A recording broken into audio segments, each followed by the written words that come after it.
The small town of Harrow's End felt frozen in time. Narrow streets wound between brick buildings, their facades chipped and faded, and a few street lamps flickered as dusk settled in. But the landmark that drew whispers from locals and curious visitors alike was the old St. Mark's Church. Its steeple jutted into the sky like a jagged needle, and the bell tower had been abandoned for decades, at least, that was what everyone believed. Yet, it was never truly silent. On certain nights, when the fog rolled thick across the hills, the town would hear it, a deep, hollow toll, echoing across empty streets. 1, 2, 3. Sometimes more. The sound wasn't the steady chime of a clock. It was uneven, almost alive, each strike resonating like a warning. The first reports came in the late 1980s. Eleanor Price, the town librarian, remembered the night vividly. She had been closing the library when the bell rang from the abandoned church. "It shook me," she later told reporters. "I could feel it in my bones." The next morning, she read that old Mr. Hargrove had died in his sleep, heart failure. That same night the bell had tolled. At first, people dismissed it as coincidence. But soon, the pattern became impossible to ignore. 2 weeks later, a barn fire destroyed a local dairy farm. Days after that, a car accident on Oak Ridge Lane left a man critically injured.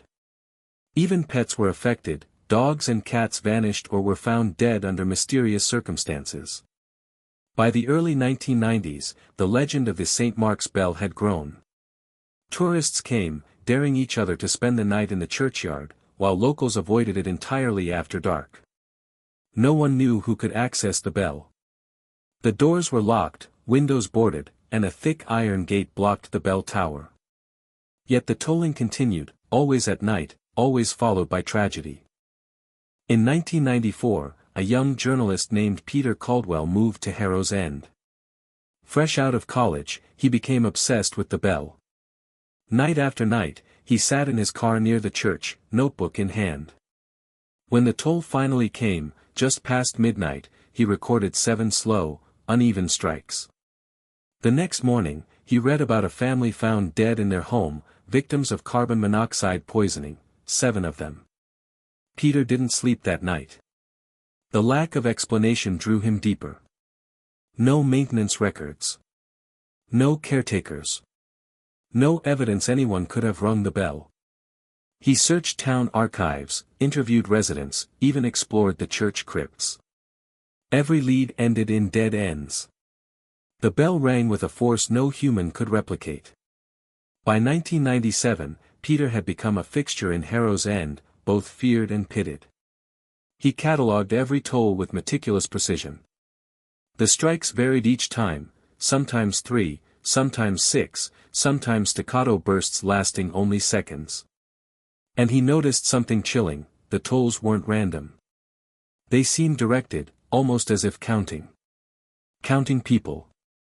Counting events. The town's oldest residents shared the church's hidden past.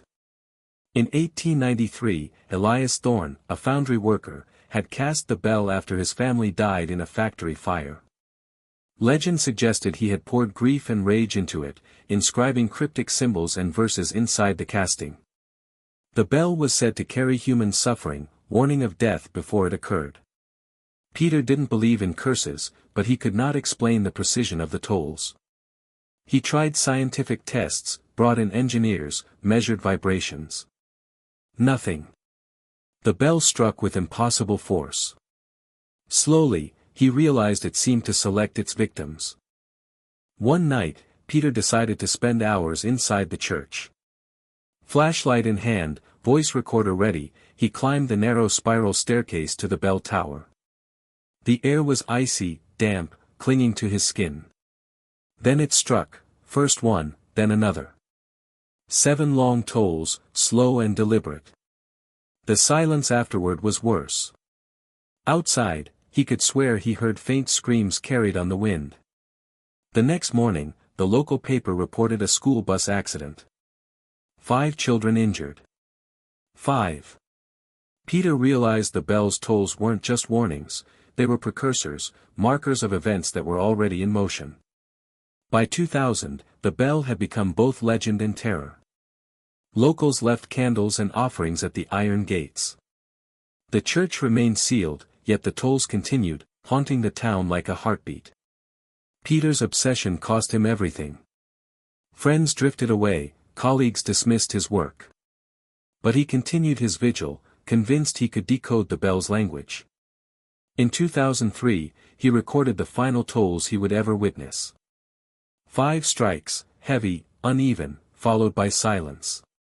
That night, he was found dead in his apartment, victim of a gas leak, alone. Harrow's End still whispers about the bell. Tourists sometimes dare each other to approach the church, but few stay long. Those who do report an oppressive sense of dread, as if the town itself is holding its breath. And sometimes, when the fog drifts across the hills and the wind dies, a single, hollow toll rings out, echoing into the night. No one knows when it will strike again. And maybe that's the point. Some secrets are not meant to be understood. Some warnings are not meant to be heeded. The bell waits.